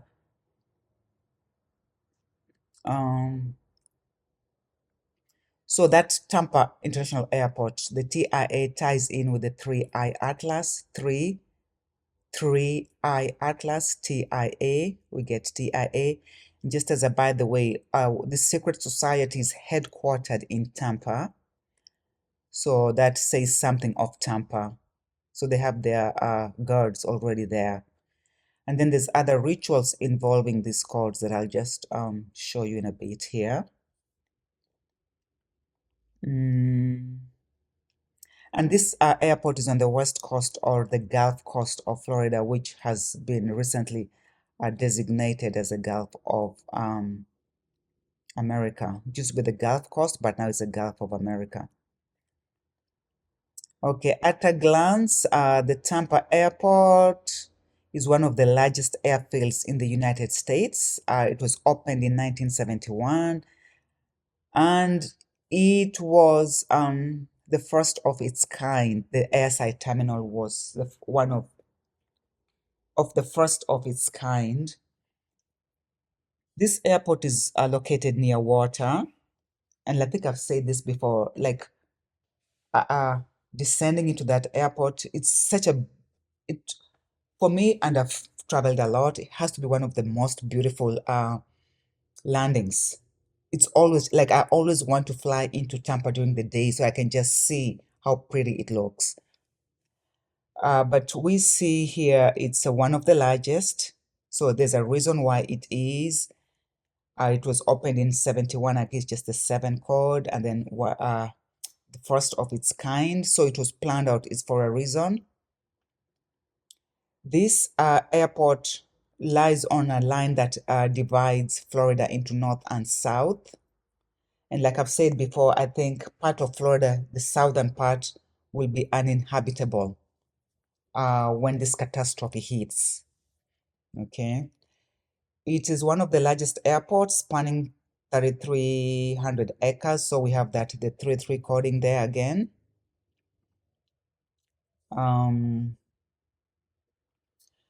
So it was historically referred to as TIA, but now they changed to TPA. And those are the rituals involving COVID.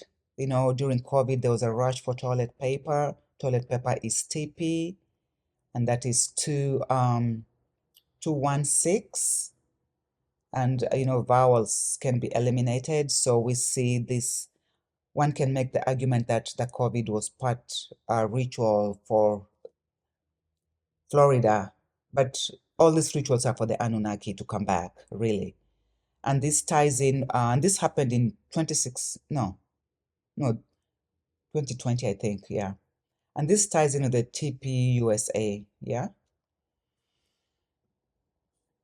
Okay, let's see what's next here. Man, guys, I just didn't organize myself too well. I know after a whole month, I still didn't. Anyways, so Tampa USA can be written as TPUSA. And usually, internationally, when you're giving the name of airports, you normally don't say the state. You just say the city. So like I am flying to, let's say, what's a city? San Francisco. I will not say I'm flying to California. You know what I'm saying? I'm flying to Atlanta. I don't say I'm flying to Georgia. Like their codes take only the cities. And Tampa can be written as Tampa, USA. And remember the TPUSA founder who was shot and he fell to the left? And this was a huge ritual to stop restoration of the earth. Like I've told you before, the earth is off kilter by 23 degrees to the right. and it needs to get back to the left 23 degrees to come back to center. So by this person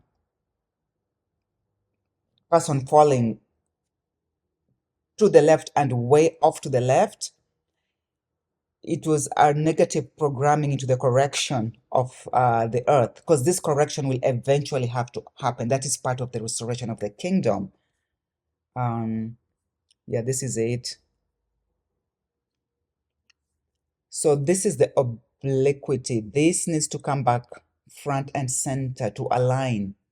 Yeah, the earth is off 23 degrees, but when this guy was shot, he fell all the way down. And the amount of energy they generated in first of all in the US, but around the world for this ritual, they're trying to stop the inevitable. They want for us to stay in this fallen state, because getting back to the corrected state means that they're out. They will not be able to exist in the new world. So that was a huge ritual, and I'm just tying it to Tampa and TP and TP USA. And the lady I mentioned, Candice, has been doing some videos tying Tampa and the French and all those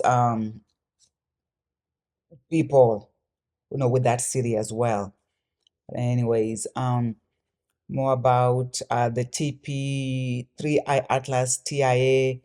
Again, so even they just changed names with everything. So that was TIA, then became TPA, and this ties to TP USA. Because if you eliminate Tampa, yeah, Tampa USA, okay, which ends up to TPS if you eliminate the vowels, okay?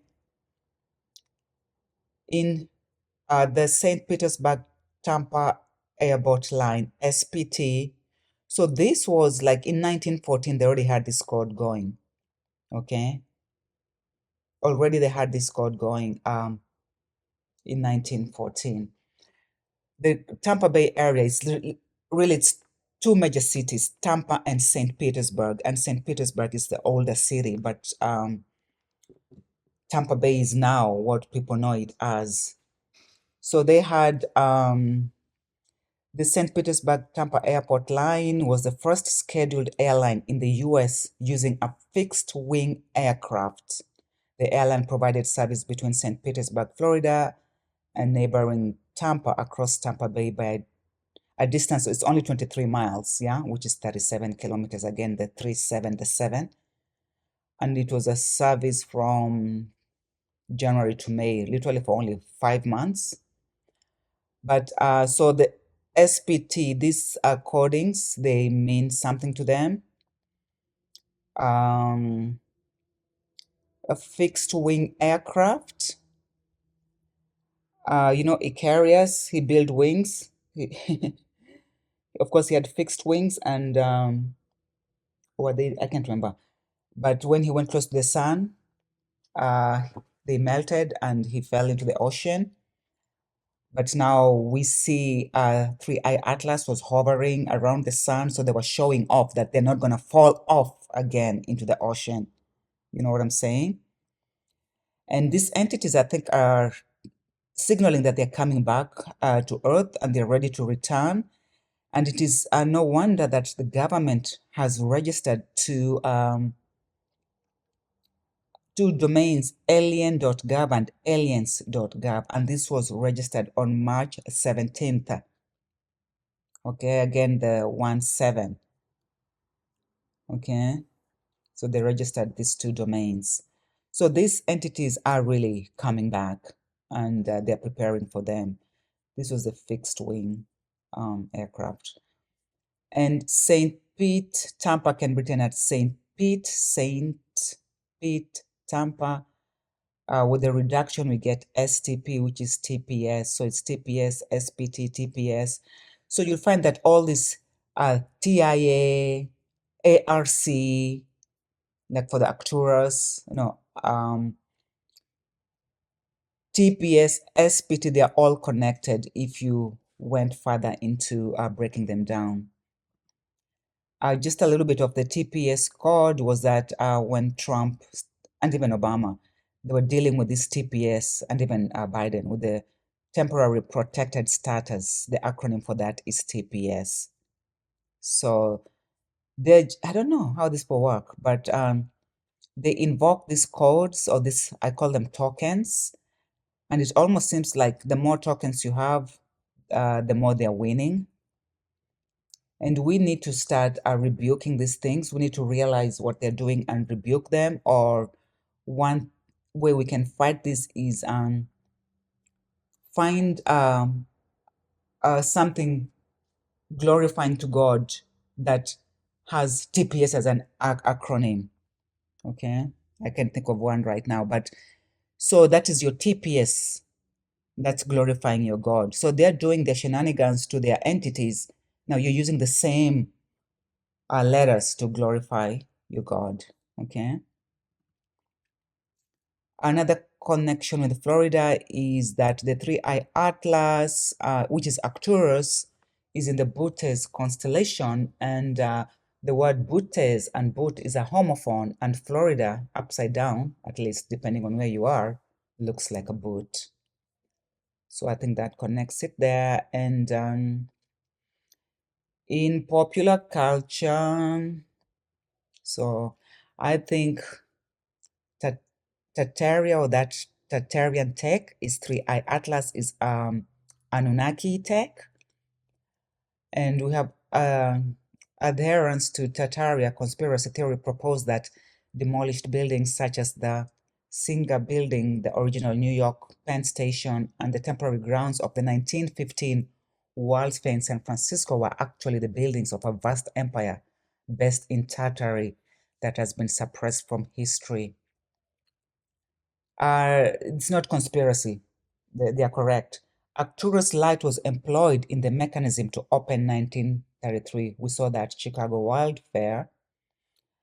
And then we saw this Abe Lincoln observe Arcturus through a refractor telescope, which I think has to do with Project Looking Glass.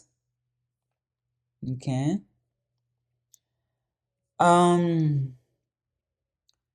So this Tartaria is a whole other video, you know.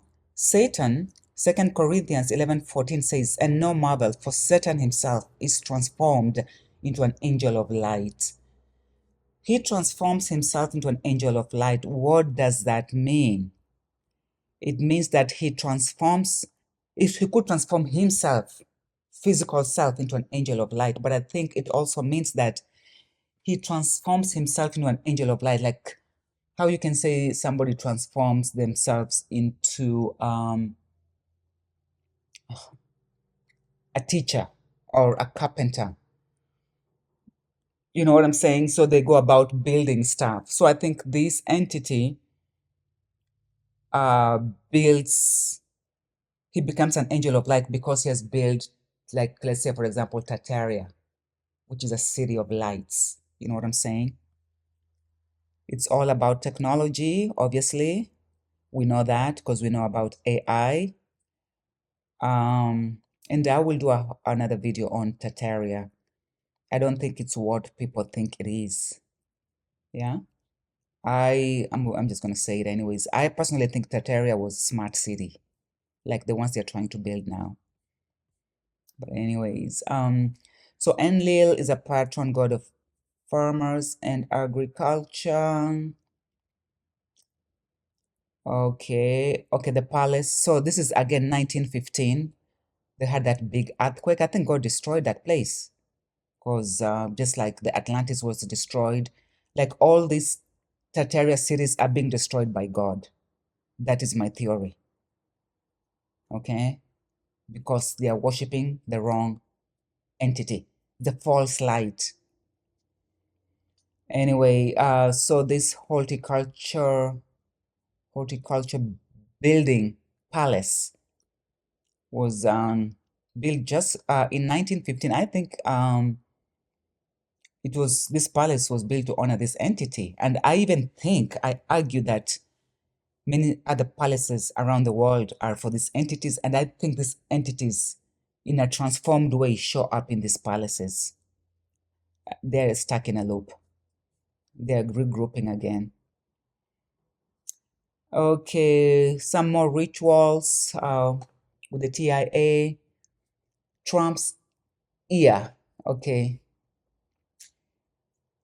Ear sounds like ear. So Trump's ear, you can say IA, which is like TIA. So when he took that shot, it was still a ritual for the ear. Enki in Akkadian is ear, tear. Okay. It was his right ear too. Rear means fear in Luya, which is the language that I speak. So this is witchcraft through our language. Again, Trump and Tampa. You can see R, okay, eliminate the vowels, and then we have TRMP for Trump and TMP for Tampa. But R is a letter that takes on a silent form sometimes, so it can be eliminated, and we have TMP. Okay, 3IAtlas, 3TI Atlas. I, the letter I sounds like the word I. So we have T. Again, we have, okay, Trump EA. Already showed that. But then we had the Tea Party, and people nowadays talk a lot about tea, like, oh, I have some tea for you. I gotta give you some tea. You wanna, listen to what I have to say. But also the TIA is transient ischemic attack. And the code for that is G45.9. And this is a code that ties to Florida. But I think he is the 49 person, or the 49th president, I don't know. So that ties into him again, but the 0.9 we'll see shortly. And I've talked about this before when I talked about the mark of the beast with him. So, okay, this is the last part. This part I was going to do a whole other video, but I just added on here so that I'm done with everything. So Florida is the 27th state, but we have Revelation is the 27th book of the New Testament, and Daniel is the 27th book of the Old Testament, and both are end-time books, if you will. Additionally, next year is 2027, so is this when the catastrophe occurs? Is this when Nibiru, which is a vessel upon which the Anunnaki ride, is that when it crash lands into Florida? I don't know. Also 27, Great Britain is 7-2, the GB. And I think these entities have to do something by 2027. Otherwise, they'll be eliminated from that, the Three Stooges that I showed. And then finally, the four tetrarchs. They have to do something. Otherwise, somebody else will be put in their place. But again, they're having a hard time making a transition because I'm telling you, people, it's not as easy as we think it is when we pray. See, to do this, they're using somebody else's energy and power, a real one, a real man, real human. And when you realize that and you start praying, you throw a wrench into the equation. We were given dominion over earth, not them. Yeah? We have the authority. So once we realize what's going on and we start calling, especially the person who's directly affected, they start scrambling like they're doing now. Since that cancer diagnosis, how come he's still alive and well? Anyways, but they have to do something by 2027, otherwise they're going to be replaced fast. More Florida codes. Florida 2026, I guess. I want to show how even 2026 points to Florida, the 27th state. So 2026 is like 26, yeah? Sometimes you just say the last two numbers of a year. So we are in 26 now, and 26 is actually two sixes. But 6 is, the sixth letter is F. And when you do a reflection of these two letters to the right along the y-axis, you get 77. and that ties back to 27, which is Florida. So in this sense, 26 is 27. That's also the 6-7. You know, they're wondering 6-7. Is it going to happen in 26 or 27? 6-7. 26 or 27. By 27, we must have we'll have this change that I'm talking about having happened.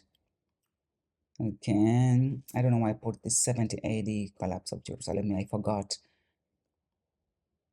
Florida is equals to 7 equals to 2 7. I guess I'm just trying to show here how F is a 7 when you reflect it, and then you just put that. Sometimes 7 is written like this. So that's how it is. Okay, this is something that's only with the state of Florida. All the other states don't come out this way, but there's a formula. Florida is the 27th state. So 2 plus, when you do the basic mathematical functions of addition and multiplication, and then you reduce those, you'll get this value. So 2 plus 7, you get 9. That's already reduced. But 2 times 7, you get 14. So we have to reduce this, but we have to apply these two functions of plus and times, addition and multiplication. 1 plus 4 is 5. 1 times 4 is 4. Now we have all reduced letters, so we get 954. Florida is the only state that does this, where the first value equals these other values. For the other states, you get weird numbers that don't add up. But anyways, so this means something. At least I know G45-9 for the TIA. So I think Florida will suffer the TIA, a transient ischemic attack, so that it will suffer an attack that will cut off part of it. So if you know other connections with these numbers, please leave in the comment section below. Okay, Florida is the Z state, you know, like World War Z. Florida equals to Z state. Z is the 26th letter, like 2026, yeah? The 26th state is Michigan. So Florida connects to all states, but this is not what I'm doing here. And Michigan is 139 equals to the ARC, like our Arcturus, 3IAtlas, like we saw before already here. Actually, I have it here. But why is Florida the Z state? Because Z is like 2 sevens, okay? And that's Florida. How is this like 2 sevens? Can I move this? So we have the red 7, which is normal, and then this the yellow one is a reflection. And then we get Z. So Florida is World War Z also points to Florida. It might point to other areas as well, but for me, it also points to Florida. And again, I think this is a repetition. Florida goes to 67 because F is the 6th letter and L is 7. If you do the mathematical functions of rotation or translation, you get 7. So anyway, let's see here. Florida, 27, G7 countries. What do I have here? Well, G7 can be written, G7 is C7, C7. And that equals to 37, that equals to L, which means the, but also it's used to reference God. Anyway, this is about Mar-a-Lago, like I showed. Mar-a-Lago can be MLK. This is the altar of Moloch. The demon of money operates on this altar. Forgot the name I wanted to say. Anyway, but the letters are MN and NM, and we saw Nicki Minaj with Trump, so it was the NM, that ritual that was being played out here. And also her first name, Nikki, is almost like Enki. So she was a part of this ritual. Did she know Did she not know? I don't know, but she was part of that ritual. Okay, these are alternative names for the Bhutes. There are just so many names. I have them here so that when you see them, you'll recognize what you're looking at. These entities, these Anunnaki, they have the insect archetype. These are the pests. These are the Psalm 91:3. Pests that we shall be delivered from. Surely he shall deliver thee from the snare of the fowler and from the noisome pestilence. So they have this form of a reptile, a dragon, but the functional archetype is of an insect. They will not leave you alone. Okay, Psalm 91:6 says, no, for the pestilence that walketh in darkness, nor for the destruction that wasteth at noonday. You need to read the whole Psalm 91, memorize this psalm, because I think it directly ties to these entities, these insects.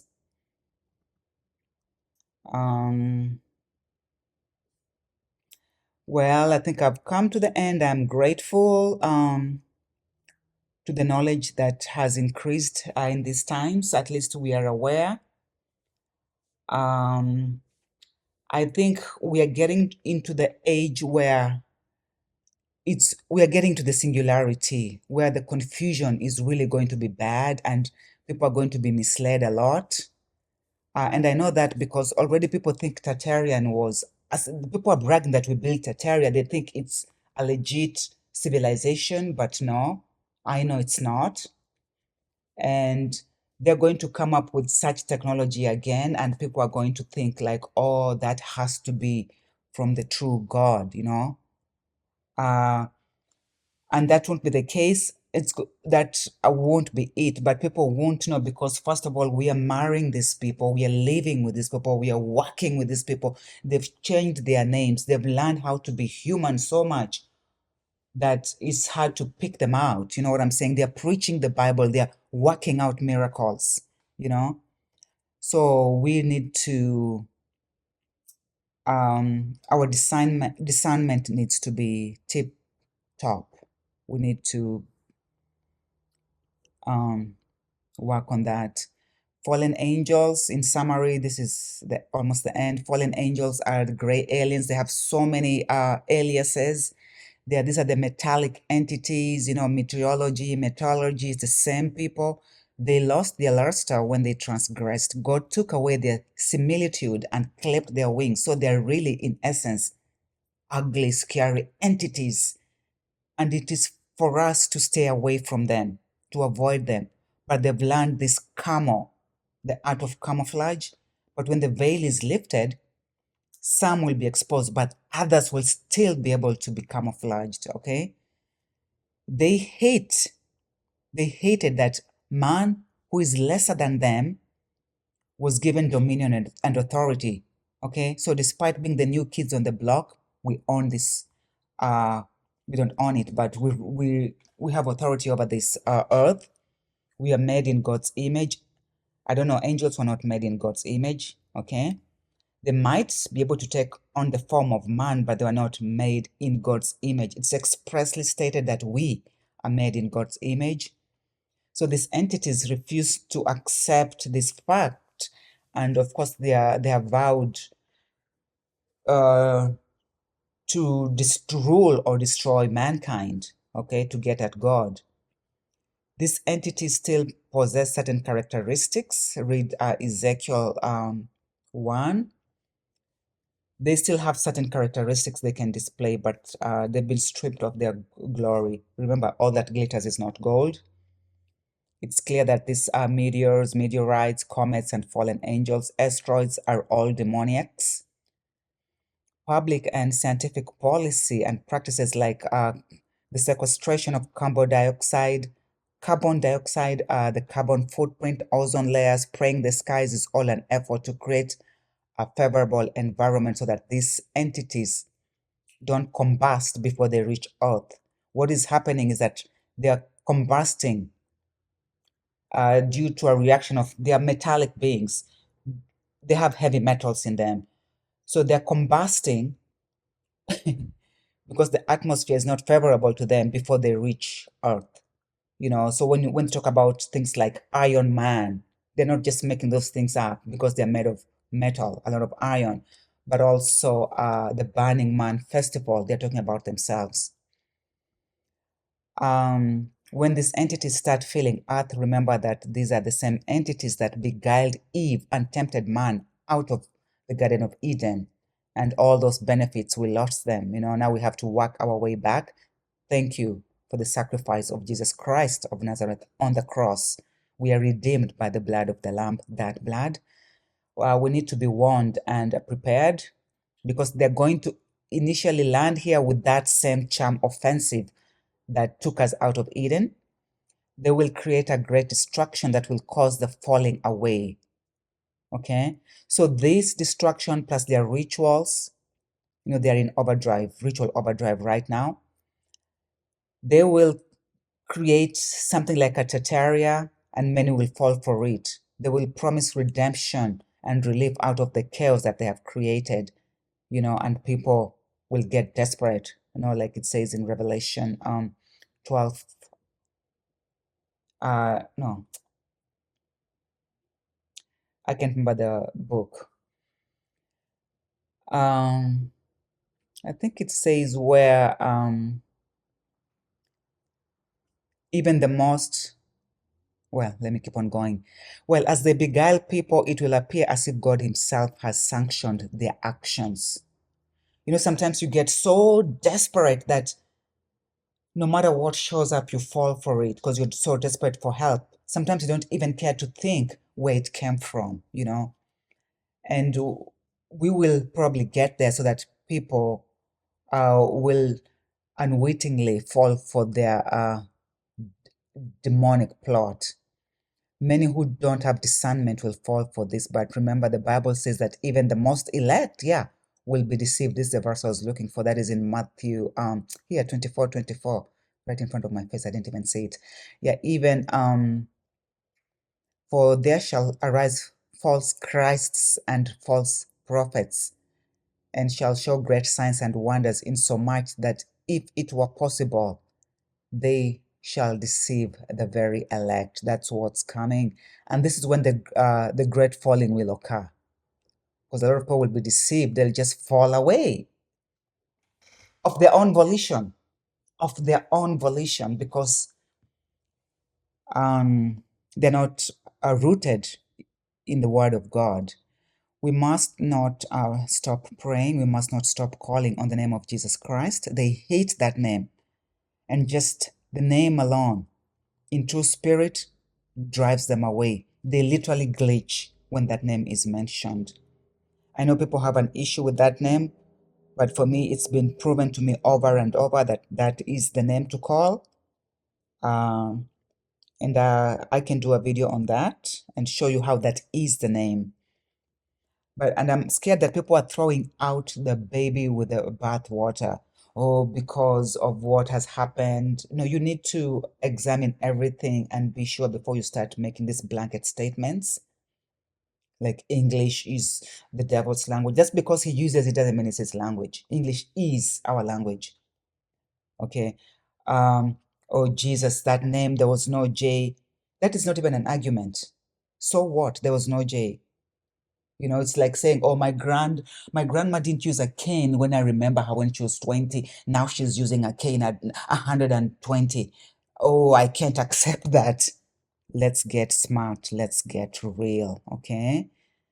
Well, that's the end of this part. Let me see what else I have here for you. Oh, yes, I will post this Super Bowl video again. What I predicted was that the LA Rams would win, but they did not. What happened is similar to what happened with the Pope, a supplantation. And I think I need people to watch this because it's a good study, but I also have an urging to post it, and maybe it's going to throw a wrench into their plans. There is power in publishing information. Some people already saw it, but I just need to edit editorialize it appropriately, and then I'll put it back out again. Yes, we've come to the end. This is a study for you. I think it's going to be an interesting one. Please do it with your children, especially with your children. I think it's going to be very interesting. Thank you so